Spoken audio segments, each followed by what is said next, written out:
30 दिन बीत गए, ना कुछ खाया और ना ही कुछ पिया। इस तरह उन्होंने पूरे महीने का व्रत का पालन किया और ये महीना पुरुषोत्तम मास था। हरे कृष्णा। मैं आज आपको पद्म पुराण से एक बहुत ही रोचक कथा बताने जा रहा हूँ। चित्रधनुआ नाम के एक राजा थे जिनके पुत्र का नाम था हरधनुआ। हरधनुआ की शादी हो चुकी थी और उनके 4 पुत्र और एक पुत्री थी। एक बार जंगल में वो शिकार के लिए जाते हैं।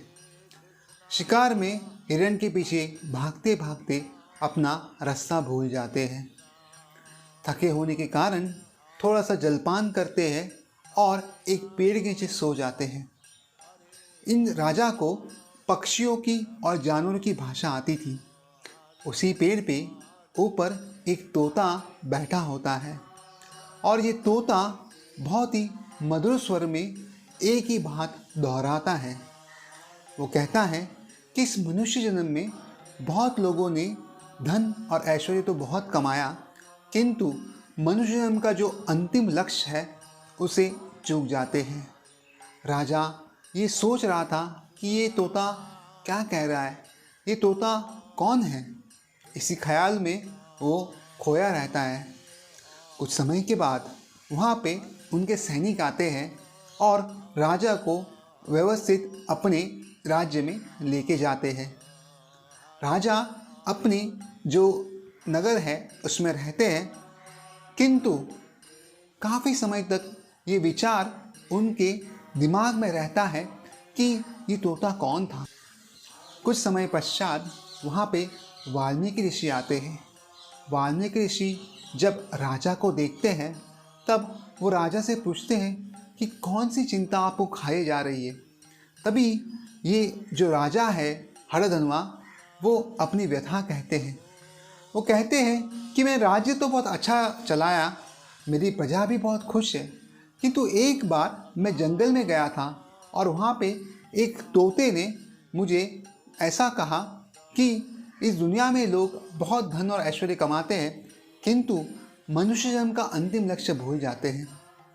इस पे मैं बहुत दिनों से मनन कर रहा हूँ, किंतु समझ में नहीं आ रहा इसका मतलब क्या है।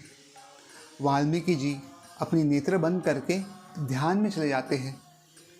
आंखें खोलने के बाद वो राजा से कहते हैं, हे राजन, ये तोता और कोई नहीं, आपके पूर्वजन्म का पुत्र है। मैं आपको आपकी पूर्वजन्म की कहानी कहता हूँ। पिछले जन्म में आप एक ब्राह्मण थे, आपका नाम सुदेव था और आपने गौतम ऋषि की पुत्री गौतमी से विवाह किया। बहुत समय के बाद भी कोई संतान की प्राप्ति आपको नहीं हुई। तब आपने सोचा क्यों ना आत्महत्या कर लूँ, किंतु आपकी पत्नी ने कहा, अरे आप तो पुरुषोत्तम भगवान के भक्त हैं, क्यों न जाके जगन्नाथ जी से प्रार्थना करें। 4000 वर्षों तक आपने जगन्नाथ जी की तपस्या की और इसके फलस्वरूप विष्णु स्वयं प्रकट हुए। विष्णु को देख के ही आप भावविभोर हो गए और उनसे एक पुत्र की याचना की। विष्णु ने कहा कि मैं आपको सारे वरदान दे सकता हूँ, किंतु पुत्र नहीं दे सकता हूँ। आपके नसीब में अगले 7 जन्मों तक पुत्र नहीं है। तभी आप मूर्छित होकर गिर गए। बाजू में वहीं गरुड़ जी बैठे थे। गरुड़ जी ये व्यथा देख नहीं पाए और भगवान से वो प्रार्थना करने लगी कि हे भगवान, आप सब जीवों को उनकी मनोकामनाएं पूरी करते हैं। ये तो आपका भक्त है, एक गरीब ब्राह्मण है, उसकी इच्छा पूरी क्यों नहीं करते। तब विष्णु कहे, हे गरुड़ जी, आप में भी हम जैसे सामर्थ्य है और आप भी ये वरदान इस ब्राह्मण को दे सकते हैं। अगर आपने इस ब्राह्मण को एक पुत्र का वरदान दिया तो आपके वचनों की पूर्ति के लिए मैं अवश्य से पुत्र दूंगा, तो कृपया आप ही इसे वरदान दीजिए।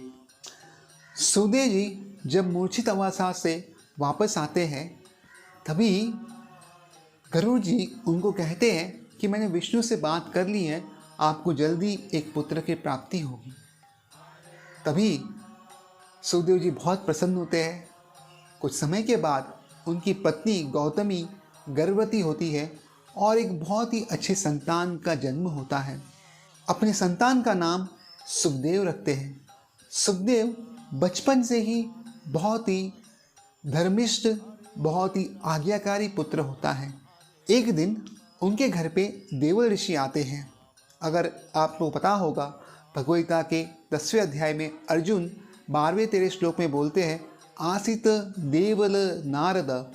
तो ये इसमें से देवल मुनि है जो बहुत ही मशहूर है, वो इनके घर आते हैं। जब देवल ऋषि सुखदेव और उनकी पत्नी का व्यवहार देखते हैं तो बहुत ही प्रसन्न हो जाते हैं। सुखदेव और उनकी पत्नी अपने पुत्र के लिए वरदान मांगती है कि उनका जीवन लंबा रहे। तब देवल मुनि बहुत ही गंभीर हो जाते हैं और कहते हैं, मैं इसे वरदान नहीं दे सकता। हे ब्राह्मण, इसकी आयु तो केवल 12 वर्ष की है।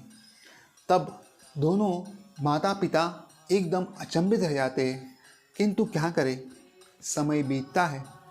एक दिन उनका पुत्र सुखदेव नदी में अपने मित्रों के साथ स्नान करने जाता है, किंतु सुखदेव वापस नहीं आता।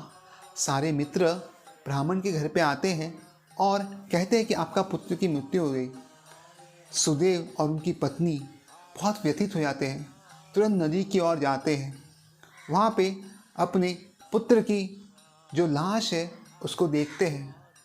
आंखों से अश्रु की धारा बहने लगती है। अपने पुत्र को अपनी गोद में रख के बहुत ज़ोर ज़ोर से रोने लगते हैं और भगवान के नामों का कीर्तन करते हैं। वहाँ पे तभी ज़ोरदार मूसलाधार बारिश होती है, किंतु इन दोनों को अभी कुछ पता नहीं, कुछ होश नहीं करना क्या है आगे। तभी सुखदेव और उनकी पत्नी रोज़ भगवान का नाम लेने में रत हो गए। 30 दिन बीत गए, ना कुछ खाया और ना ही कुछ पिया। इस तरह उन्होंने पूरे महीने का व्रत का पालन किया और ये महीना पुरुषोत्तम मास था। जब पुरुषोत्तम मास समाप्त हुआ तब वहाँ पे विष्णु जी स्वयं आए और सुखदेव से कहा कि मैं आपकी तपस्या से बहुत प्रसन्न हूँ, कहिए कि आपको क्या वरदान चाहिए। सुखदेव जी तभी भी अपने गोद में अपने पुत्र को लेके रखे थे और उसको देखिए कहा, हे भगवान, अगर आप मेरे पुत्र को जीवित कर सके तो इससे बड़ा मुझे और कोई वरदान नहीं चाहिए। भगवान विष्णु ने कहा, तथास्तु, आपका पुत्र और 12,000 साल जिएगा और उसके बाद मुझ तक आ जाएगा। इस प्रकार वाल्मीकि ऋषि ने तभी हरधनुआ की उनकी पूर्वजन्म की कहानी कही और कहा कि यही पुत्र अभी तोता बन के आया है और भगवान की कृपा से आपको ये बताने आया है कि अभी आप अपने जीवन का जो शेष दिन बचे हैं वो भगवत प्राप्ति में लगा दीजिए। जब हरधनुआ ये सुनते हैं, अंदर से बहुत व्यथित हो जाते हैं और तुरंत भगवान की भक्ति मार्ग में लग जाते हैं। भगवान का नाम का कीर्तन और जप शुरू कर देते हैं, अपनी भक्ति बहुत तीव्र कर देते हैं और वहीं से भगवत धाम जाने का रास्ता निकाल देते हैं। क्योंकि पूर्व जन्म में उन्होंने पुरुषोत्तम मास का पालन किया था, इसलिए इस जन्म में वो राजा बने और इस जन्म में उन्होंने अपनी आगे की गति जो है भगवत धाम की वो पूरी की। तो इस प्रकार अगर कोई पुरुषोत्तम मास में भगवान की भक्ति करता है तो उसे बहुत लाभ मिलता है। तो आप सबसे अनुरोध है, इस पुरुषोत्तम मास का लाभ लीजिए और अपने जीवन को धन्य बनाइए। हरे कृष्ण।